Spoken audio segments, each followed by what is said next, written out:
you surround yourself with that understand what you're trying to do. Yeah. Willing to advise you. That's a very good question. Yeah, to go back. If you want to do business in Ghana, you have to be there. Yeah, you have to be there to defend your vision. He doesn't even involve his wife in his businesses. Yeah. That's one thing that kills me all the time. Is data.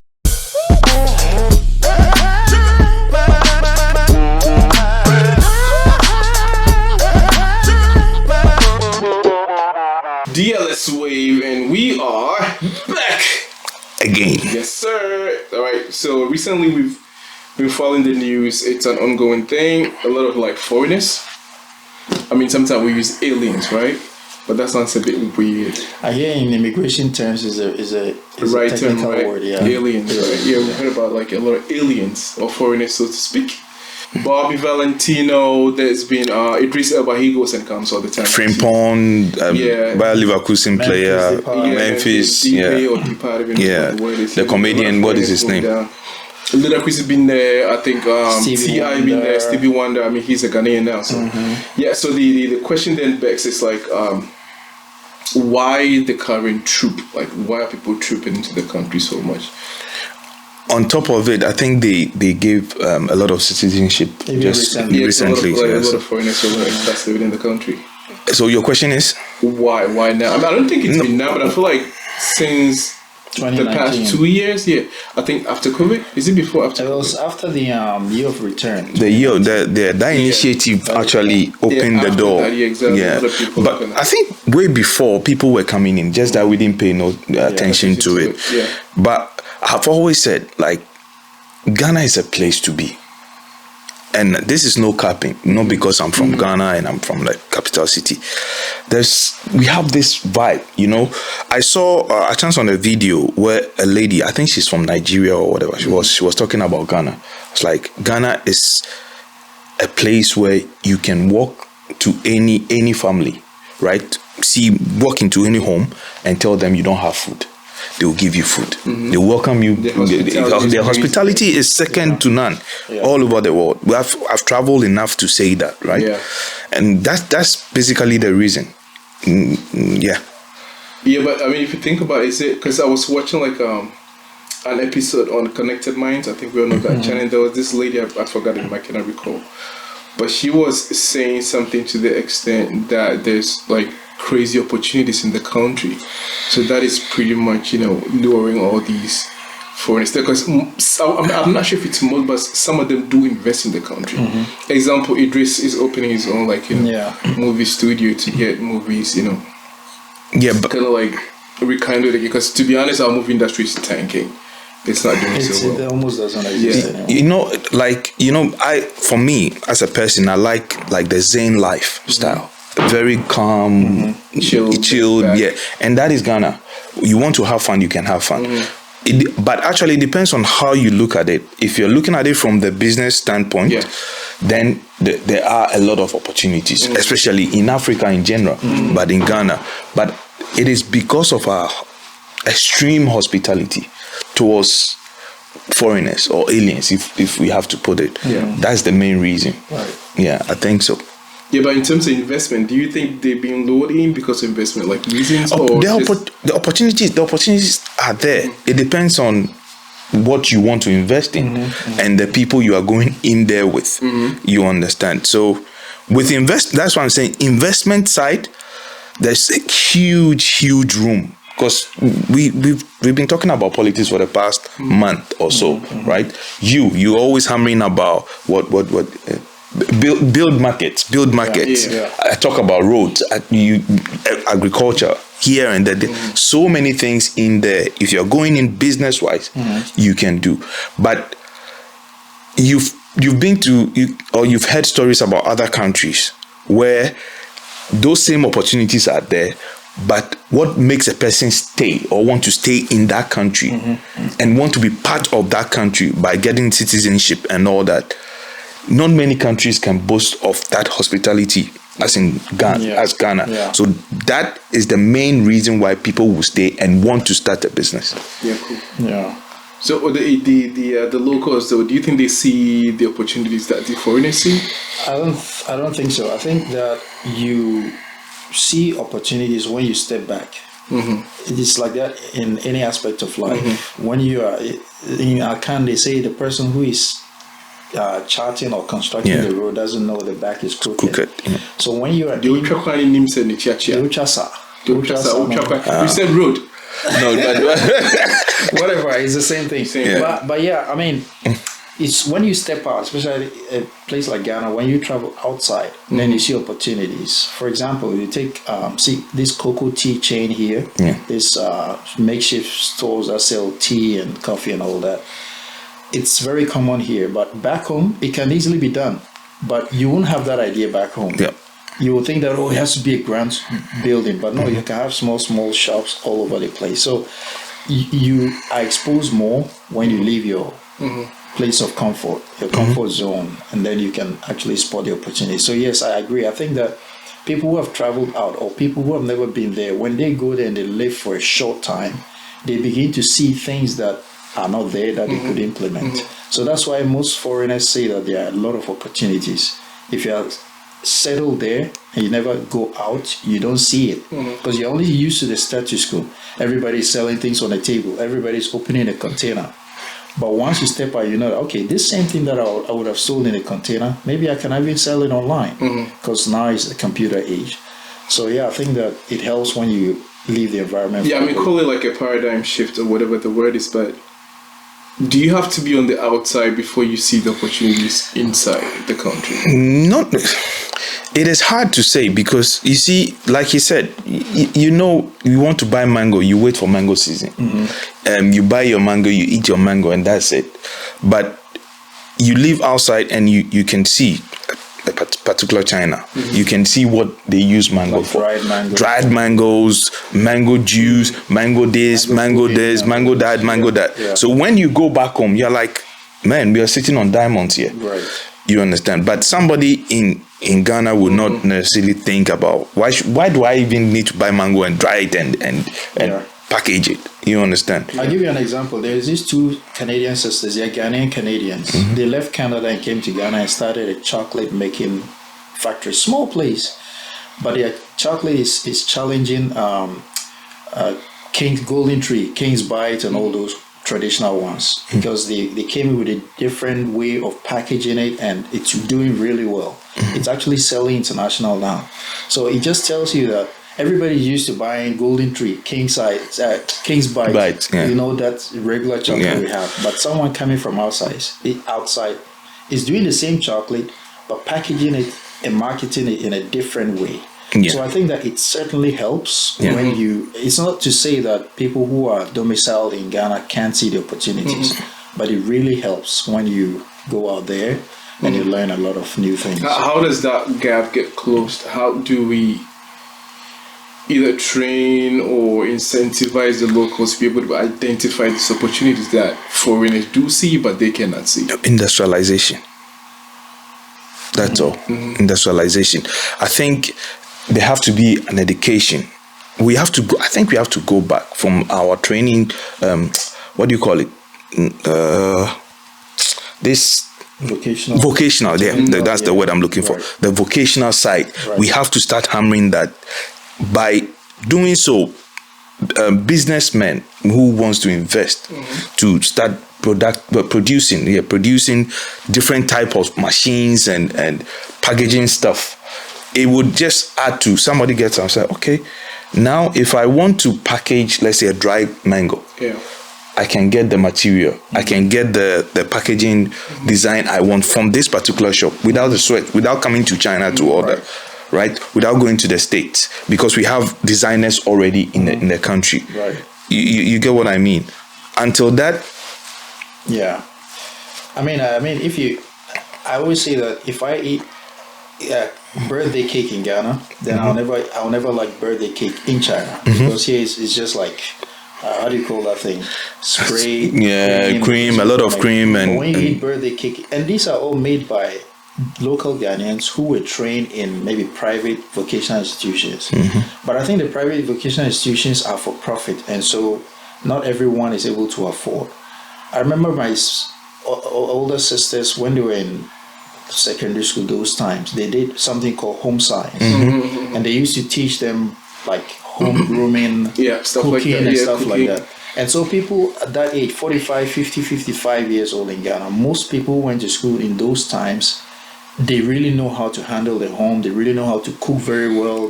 When they handle restaurants and stuff, it's really well taken care of. So I think that, like you're saying, besides industrialization, I think the education we have to. I was about to say it. We stab ourselves. Sorry, let me cut that. We stab ourselves. I think for about 20 years, 20, 30, 25 years, we've really stabbed ourselves from like. You know that you talk about your sisters, right? I have cousins, even me. I went through that form of education. Now it's no more there. Right. And also, talking about education, we have this mindset, everybody has to go and work for someone. Get a degree. You know, I remember I had a chat with my sister, right? And actually my cousin, she was telling me she wanted to do home science, to learn how to cook. And right now that's a profession. But mom said, no way. Family said, no way. You have to go to school to become a doctor, lawyer. She ended up being a nurse for some time. She stressed out to death, and then she came back and realized her talent is to cook for people. Right. And she's actually she's enjoying her life more. You understand? So I think that part of our education, that years, has really affected the system in general, you know? Yeah, so we do get, most of them go for the fun of it, right? You know, partying, nightclubs, stuff like that. We know Michael Blackson. Yeah. He goes and comes and Ghana is his home, so he's always there literally. But he's doing a great job by bringing most of these guys home to invest in. Right. Understand that, you know, there are more opportunities in Africa than they kind of like portray on TV. But the question that I'm thinking about is the challenges. Because sometimes we kind of paint it's all like, you know, milk and honey. But how easy is it for people, let's say African Americans, right, to really seamlessly integrate into the Ghanaian culture? You know, investment, we're talking about dealing with like systems that they're not used to, because I'm sure their systems are way more advanced than we have back home. So what are some of the challenges you think people go and they were like, okay, we're not expecting this? It's like, whoa. I think the challenges are enormous for some testimonies I've heard. First of all, registering a business is not straightforward. You have to pay monies under the table to get it done fast for you.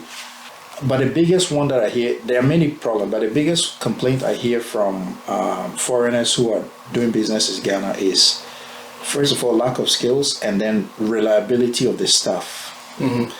People, even if they know what they're doing, they don't take the job seriously. Customer service is poor because where they're coming from, they're used to someone ordering food and getting in 5 minutes. Whereas you go to the kitchen, some complain if they have a restaurant, for example, they go to the kitchen and the staff are just like doing things casually, some on their phones and stuff. Lay back. Customers are waiting for their food. So they always talk about the human resource. They sometimes can find the right people, but the work ethic is not the same. And when you're running a business, you need things to move at a certain pace. So registering a business is one. Two, the staff, the local staff that they employ usually give them a lot of problems. The skill set is not adequate. It's not adequate. Even if it's there, it is there. It's just, you know, I've always said our people want to earn a particular sum of money, but they don't want to work for that kind of money. Yeah. You understand? Because if you look at, let's for example, like the US, you work for your money. Every hour counts. But in our place, why are you stressing me? You know, I don't want to be too hard on my people, but sometimes you look at them and you're like, the entitlement. You don't go looking for a job with your entitlement. But most of the time, that is what they do. And the complaints, if you go online, you see so many. Even recently, Michael Blankson complained. And he has built a huge school trying to support the community or whatever. And you still find people trying to say, oh, yeah, you have to understand, this is Ghana. Something needs to change. Yeah, and I hear a lot of experts also talk about how slow paced it is to Lay get back, things done. But extremely. then eventually they end up saying, if you come to Ghana, when they advise him, they say if you come to Ghana, you just have to understand that it will be done, but it will be slow. Yes, not in your time. In your time. But why is that? Is though why? It's a culture. It's a kind of culture, that we yeah. have built over the years. That is, It's the culture, like the societal thing, right? Yeah. So it's not really like people deliberately delay stuff. even if they know It's just the pace of life. That's what we've known. That's what we've known. Why like So does that feed into the underdevelopment that goes on? Yes, it does. It does, because back to what you said. Go to ministries and you want to do something. I was there, so I know what you're talking about. I was there. Yeah.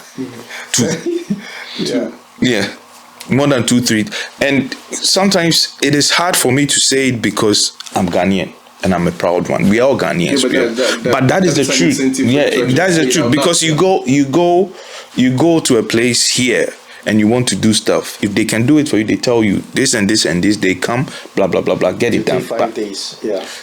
You go to a bank, everything you want to do, they do it within you need a card, everything that day, or they tell you, okay, a week. Ghana. All right, cool. So yes, I do understand though. So I mean, example, you being out of the country for, let's say, what, almost 2 decades, right? Mm-hmm. If you had, like, you know, some green saved in your account, would you really go back home and invest? That would be almost the same thing as advising, like, you know, your phone. not equivalent to advising your phone. That's a very good question. To go back. Would you, or would you advise your own, like, you know, but it depends. It depends. On so many reasons. Can you give us 3? One is time. If you have time on your side, where you can hop in between countries and make sure whatever you want done, or the business you started, you see it grow to a certain level before you can let it go. Or you have the word, quote unquote, a trusted ally, then you can. Because from my little experience and my little chicken change, I've tried several things, and right now, I'll tell you, no, I'm not prepared, because you will get stressed out. You understand? But I will advise you to go, but make sure you get the people you are getting, make sure you align with your vision. They align to your vision. They, not that they follow, but you can sit and discuss stuff openly. If not, keep your money. All right, what do you think? I think there are millions of opportunities back home. Like we were saying a while ago, when you live outside and you go back, you can see this is an opportunity, but nobody's taking advantage of it. But my response would be similar to what he said, that if you want to do business in Ghana, you have to be there. And you have to be there, not just going and coming. You have to be stationary. You have to be living there. It might depend on the type of business, but I would go to say that no matter what kind of business, as long as you're going to deal with human beings, you have to be on the ground. And you have to do a lot of the work yourself, especially in the beginning. You can't just depend on people, because we've all tried things and they were never taken seriously. First, because they don't know your vision, where you want your business to reach at a certain set time. And so people take it lightly. It's not my job. I can arrive anytime I want. Oh, go see this person. This office is too big for me to go. Like, here I can walk into any office and it's fine. I might not get what I want, but back home people are even scared to even approach certain people or go to certain places. But you now having that confidence, when you go, you'll be like, moving pick. I can just walk there and say I want to see the manager. There's no big deal. He's a manager to manage things. So if I want to see him, it's not big. But in Ghana, you tell somebody, hey, moving pick. You know, so I think that you have to be there. Besides that, in Ghana, we'll say they will chop your money. Yes, that one, get prepared. Yeah. It doesn't matter if it's family. Family is even worse, because when they take your money, you can't do anything about it. Family is family. They say, oh, this person was sick. We use the money for blah, blah, blah. And you have to reinvest. So I think that all in all, There are many opportunities, but if you want to do business in Ghana and survive, you have to be on the ground because nobody understands you. That's how I put it. Yeah, you have to be there to defend your vision. Yeah. If not, And actually get your feet dirty. I think it's also about the team you kind of put together, right? Because, like you said, it should be like, shuffling back and forth. You cannot just go and just be like, I'm going to be here for 6 months because of my business. So you do have work here, you do have stuff you have to do here, you do have family here. So I think it's a matter of the team you put together that will pretty much oversee your business, right? As you said, they need to understand the vision, they need to understand exactly what you want, your business mode to achieve or which direction you want to take it, and then they can help you see, make sure that vision materializes. Because at the end of the day, it's like, it doesn't matter where you are, right? It's about the people that you surround yourself with that understand what you're trying to do. Yeah. So I think that is like a global thing, to really like necessarily the Ghanaian thing. And the one advice I got from an elderly person is when you want to do that kind of adventure, right, or that business, you have to find, if you can find someone who, like I said, align with your vision, but then that person will have to commit a certain percentage so that person feels a part of it.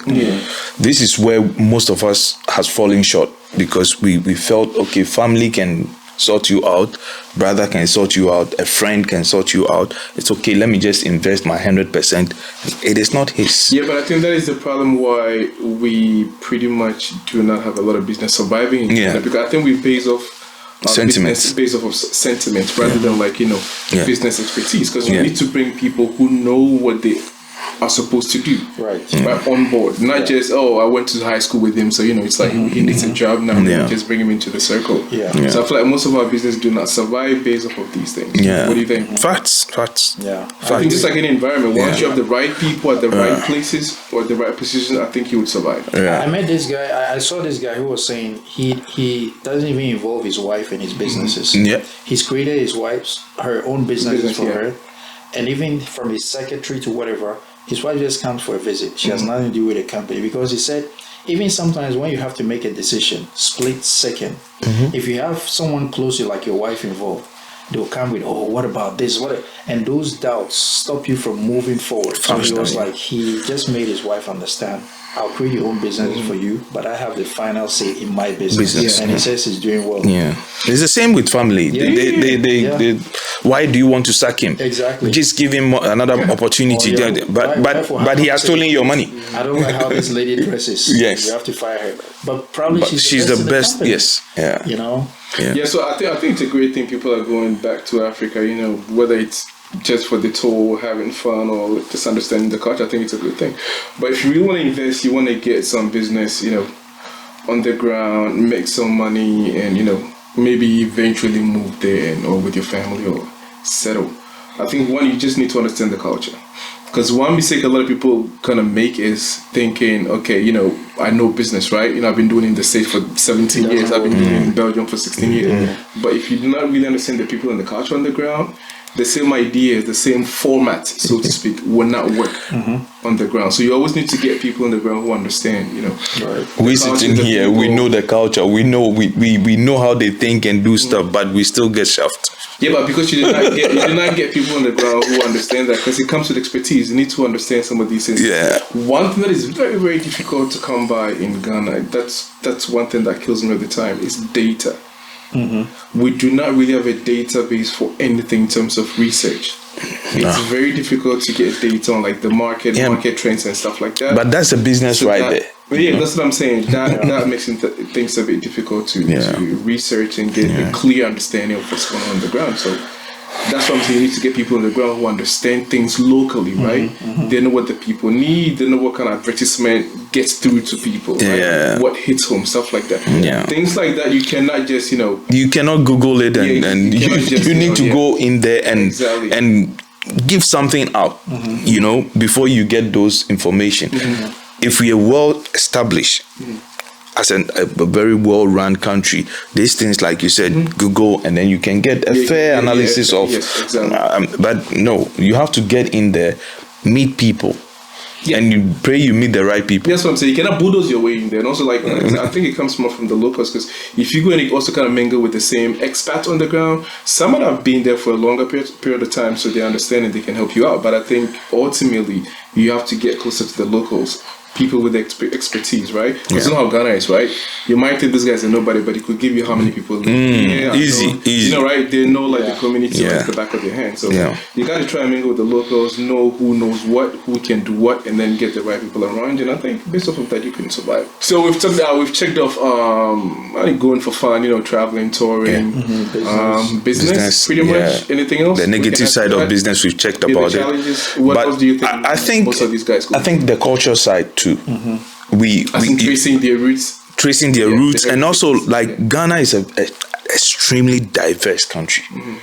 We don't really pay attention, but like you meet 10 Ghanaians and somebody will tell you, I'm from here, I'm from here, I'm from here, I'm from there. Different languages. We all know the Accra and Kumasi and Central Region and Volta, but even within those places, there are other tribes and languages that we have, and it's interesting. So the moment you get there, you are like, wow, actually this is a beautiful place. I would love to stay.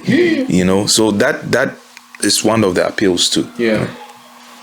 So we're talking about why many foreigners are trooping to Ghana, right? And we have to be honest, most of them who come to Ghana are African Americans, and then we have people from different races as well just coming to enjoy themselves. I think one major reason also is when you talk about